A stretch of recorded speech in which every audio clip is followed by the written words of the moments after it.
Welcome to a Legendarium special about 5 gruesome ways to die in medieval Europe.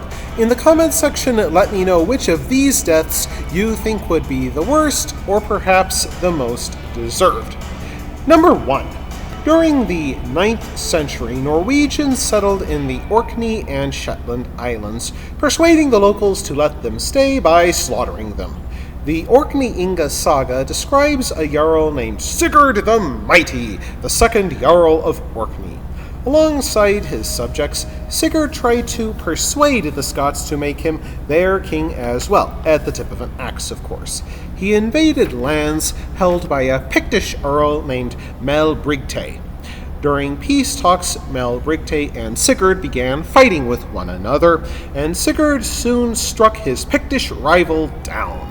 Jarl Sigurd and his men cut off the heads of their fallen enemies and fastened them to their saddle straps as they rowed back to their ships. All things considered, they proved productive peace talks. Jarl Sigurd accidentally struck his calf against a tooth sticking from Melbrigte's head, which caused a nasty scratch. The wound turned swollen and painful and finally caused Sigurd to go to Valhalla. The Vikings buried their lord near Ikjelsbaki, and Melbrigte thus took down his rival even in death. Did this really happen, or did a patriotic Pict invent this death? We don't know for sure. Number 2, the downfall of the well-named Ethelred the Unready is well-known history. For years, he dithered while the Vikings, despite having become Christian, swallowed up his kingdom. Upon his death, the English crown passed to his son by his first wife, Elfgifu of York, named Edmund Ironside. He attempted to rally his subjects for one more battle with the Vikings at Ashington on October 18, 1016, but it went no better than those fought by his father. After his defeat by Canute the Great, Edmund Ironside fled.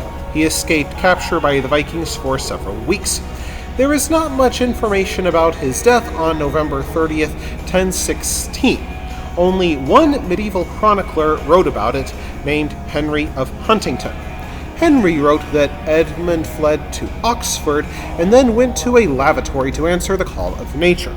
There, the son of an English trader named Edric, on his father's orders, hid in the Privy Pit. After the king dropped his trousers and sat on the wooden toilet, Edric's son stabbed him twice in the genitals with a knife, leaving the weapon in the king's body after the second blow.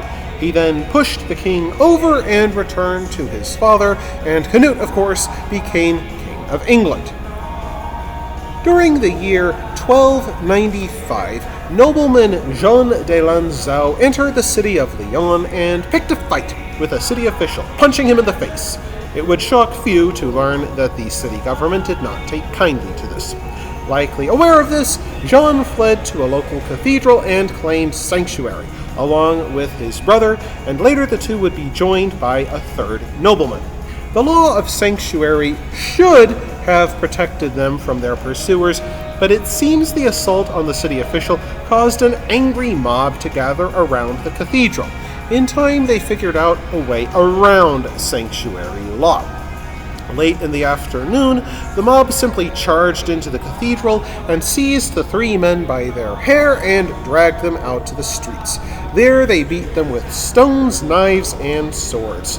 The mob left 2 men dying on the street, but threw Jean de Lanzo into a nearby prison. He died a few days later after his kindly hosts cut the soles from the bottoms of his bare feet. One can only assume that contributed to his death.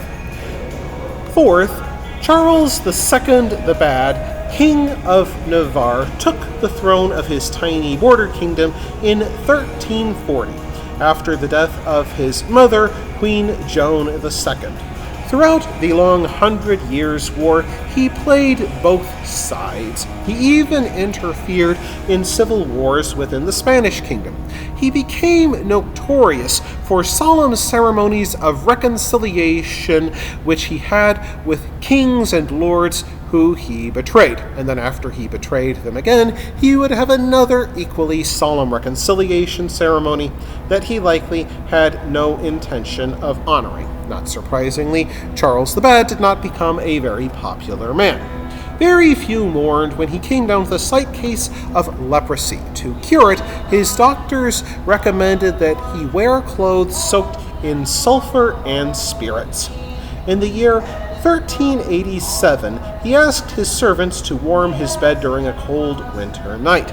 They did so with an open fire that, perhaps accidentally, perhaps not, caused his bedclothes to catch fire.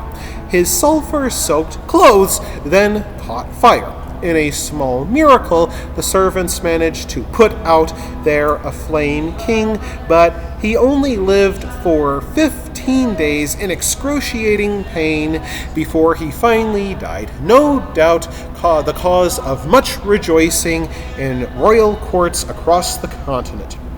Finally, Gorgis Doza declared himself the Prince of the People during the Hungarian peasant revolt of the early 1500s.